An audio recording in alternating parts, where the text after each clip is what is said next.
On the bottom side, playing as Valder, we have MVAKM going up against Sempu playing Vesper. Alright, so MVAKM more of a... I know him more to be a Valder player than Sedge. So we'll see if he has something planned for this map with Valder.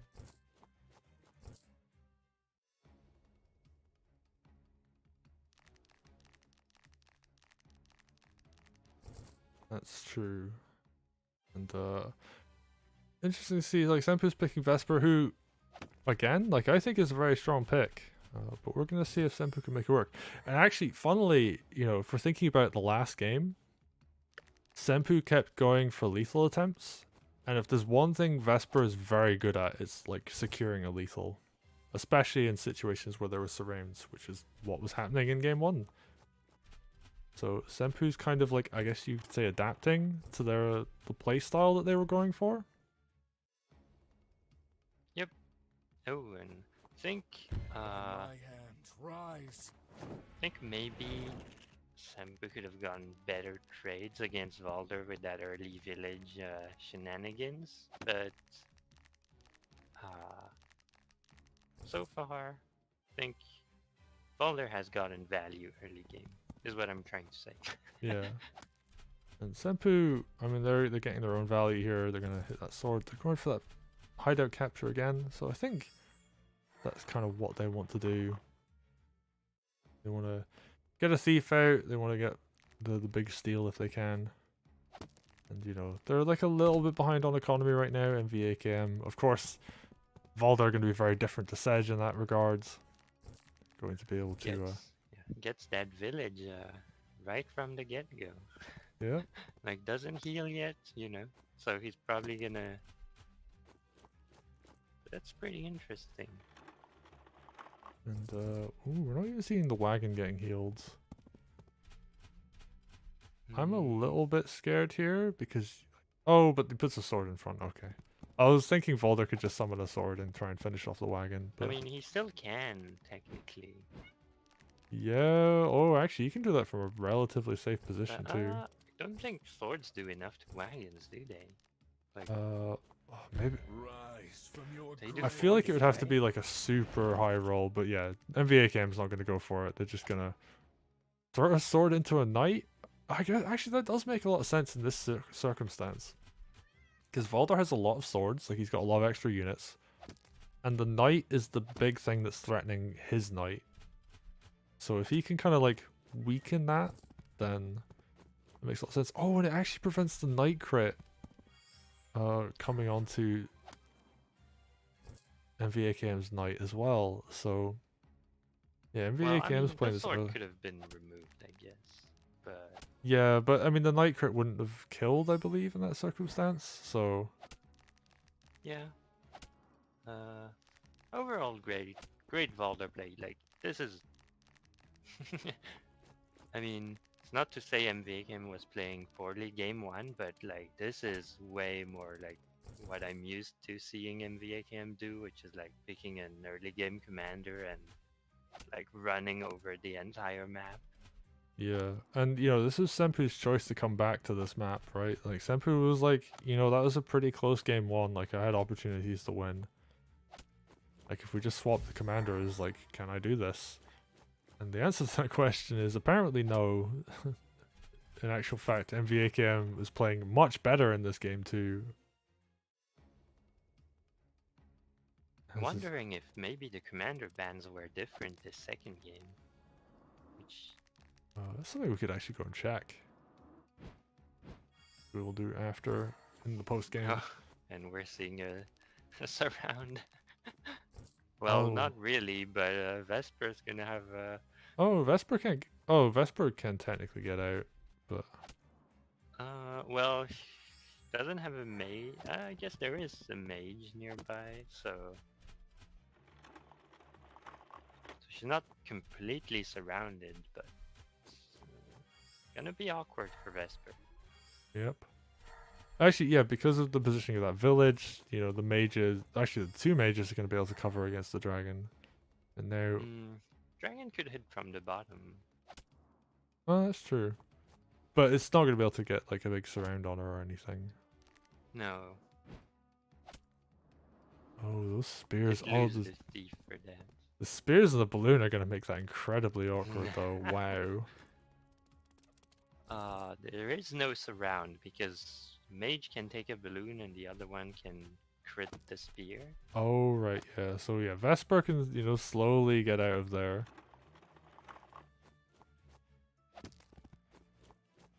Yeah, and then we see it. She does have a groove. Oh, are we seeing a play for the HQ? Ah, I would have liked to see a play for the HQ with Vesper groove. Oh, right, yeah, the knight could have lined up a crit. Yeah, Oh. and then you take up the spots in front of the HQ and then you groove. Ah, that was the Vesper play. But now MVAKM, you know, he sees it. He's not gonna let it happen. Oh, but this does force MVAKM back. So, you know, MVAKM Yeah, well, still in a very good position, right? They're in like a nice winning position. I mean, looking at it, it looks like Sempu's a little low on unit count. No, I mean, MVAKM is not that far ahead in unit count. Right. And, oh, we're going to see I cast along shadow. We're smoke gonna shards? see the smoke now. Oh, the night crit comes down. And actually, is this game? Maybe not. Because if he only gets a knight hit next turn, it won't be enough. And the archer. But the archer won't crit. Not sure well, that's enough because the HQ will heal 10%. I and the guess knight like won't crit. MVAKM needs to spawn a sword that goes to the village, to water tile, I think. Oh no, he can just run through the stronghold. So yeah, he just needs a unit on that right hand side. I think a spear crit and the archer is the most damage Sempu can do. By my hand, rise.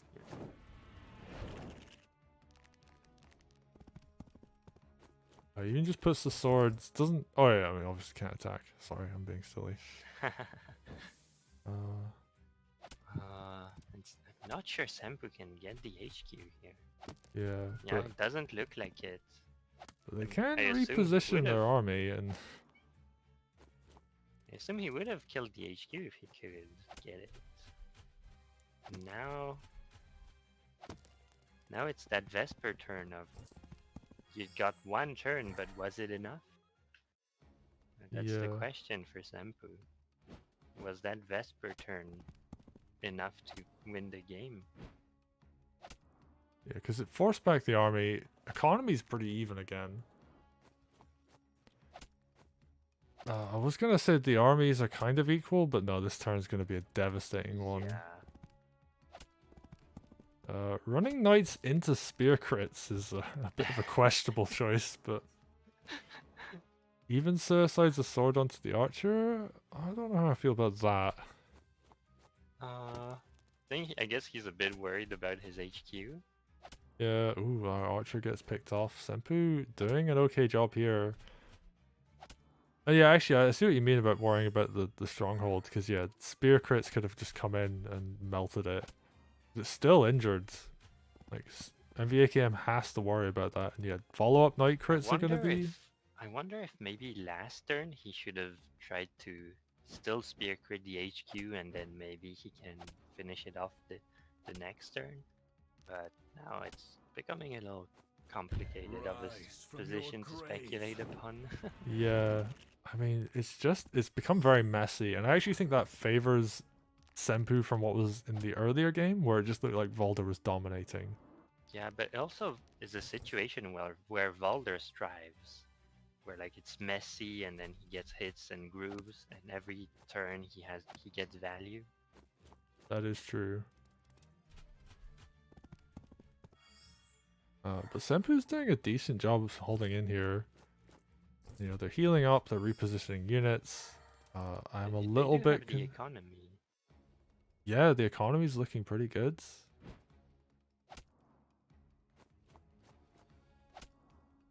I believe, yeah, it's actually completely even. MVAKM doing a pretty good job here of actually funnily MVAKM just hasn't taken this hideout. I actually really think they should have just sent a sword back if they had the opportunity. Nah, it's not worth it. Okay. Oh, Vesper's almost got her second groove. Ooh, that's something you don't see every game. And we're even seeing Oh, wait. Oh, Mage hit on wow. the dragon. oh no, that's so bad for MVAKM. Like you do not want to just let a mage freely hit a dragon, even if it's from a road. It's like Even if the mage dies. yeah, this is like such good gold value. Oh, pick that mage loss though. That's pretty huge. Spear crit kills mage onto road. Yeah, actually, are we gonna see all of the mages go down this turn? Seems like it. Yeah, so Maybe now MVAKM did like a forehead like bait with the dragon, knowing he would kill all the mages next turn. I mean that's pretty next level.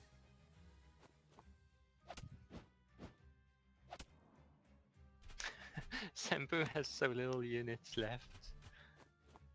I think he just like killed everything in general, not just the mages, honestly. Yeah, this is a lot of damage, and it's like the harpy is just chasing this knight around. Oh See, no. Turn 17, that's a really long game. Yeah, I mean last game was like Non-stop 20, action. so yeah, these have been two incredibly long games on Gilgamesh. And oh, this is just Yeah, this is like... This is the classic Vesper position that... like, why I don't like Vesper is you have Groove and you can do nothing with it. yeah, this is like almost like the reason why people will be like Caesar isn't as good as people think they are, because like he just loses his army before he gets Groove. But in this situation, it's like, oh, Vesper has nothing. And the Harpy finds a knight. This Harpy put in a lot of work, actually. Yeah, the Harpy is doing so much work. Like, to the point where, yeah, because every time By my hand, a mage rise. kind of gets remotely close, it's just getting killed. It's hit a knight like 3 times, right? Wow, It mage got goes like way down. over its gold value in damage. Yeah, I mean, like, it damaged the whole, another knight Oh. a whole bunch, and it killed one The more. melee archer crits. Oh, wow. I don't think I've ever seen that before. That's hilarious. Sempu Welcome to the darkness. just trying to keep enough of an Here army comes alive. The groove, yeah, but that's like a groove to not lose. It's not really a groove to win. Yeah. And now in VAKM, they can just, you know, knock down villages, get huge econ leads. Valder can just walk somewhere safe. Builds groove again. Oh. And yeah, look at this map. It's all red, aside from that like one little green village. It even hits the barracks. Damn. You know you're in a good position when you're just chipping away at a barracks. Yeah, the barracks is gonna fall next turn. There's no stopping it, really.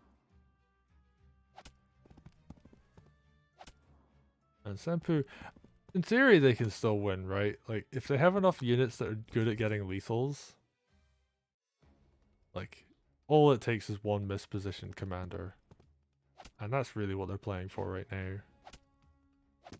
I don't think it's going to be the case for this game. I think MVAKM is a bit too good to just kind of put Valder anywhere dangerous right Well, now. Well, I mean, the way game 1 went, Rise from your could grave. happen. But Valder, easier to have in a safe position, I guess. Although, Yeah, it's easier for Sedge, I guess, actually. yeah. But I mean, look at this. Like, Sempu just doesn't have an army to fight Yeah, with. don't think if all the units on Sempu's army hit Valder right now, he wouldn't die.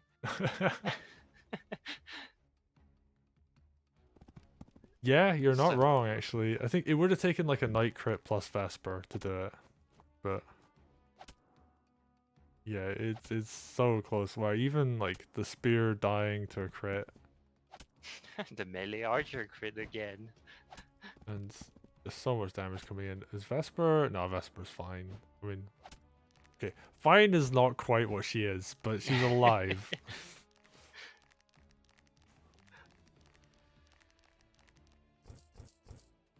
So we definitely, that's like seeing a ballista crit, right? Like melee archer crit, like almost never a thing. Actually, yeah, there's like nothing to do here. Like, game is very much over, and yeah, MVAKM gonna capture the opponent's barracks My hands and the rise. opponent's tower. Are we gonna see both barracks go down? Is the dragon in range? That might be possible. I think it would have been. Maybe not, because you don't really have something that hits the top. Yeah. Oh, and actually, there's nothing quite in range for killing Vesper. Like, he actually legitimately isn't like making the game take Yeah, longer. He that's just couldn't really get the kill. awkward. I've had that happen once where someone was like, okay, I resign, I walk my commander forward, kill it, and I was like, I don't have the damage to kill it. Oh, and Sempu just is like, I'm not gonna let you humiliate me by taking all my production. Just Goes out on his own terms. yeah. Oh, what a game too, though. And that was like a nice back and forth. Like, I actually think Yeah, very nice back and forth set. Sempu definitely went for a couple plays that. I think you said there are like some ways to optimize those that could have actually guaranteed death. But MVAKM playing incredibly well to just hang on in there. So that was very nicely done.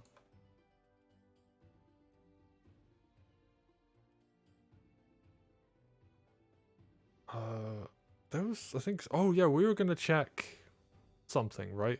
There was, oh, bans, that was what we were gonna check. Yeah, the Oh. commander bans. Right, let me take a look at this. The first, or for game 2, it was Greenfinger, Nuru, Sigurd, Wolfar. Alright, so Wolfar got banned by MVAKM, so they didn't actually want to deal with that again. I can't see game 1. Oh, here we go. Sigurd, Emmet, Greenfinger, Nuru. Okay. So Valder wasn't banned. Interesting. So yeah, MVAKM swapped from banning Emmerich to banning Wolfar. That was the change. I guess it's because they banned Emmerich because they planned on playing Sedge, Yeah. and then since they were like, okay, I'll go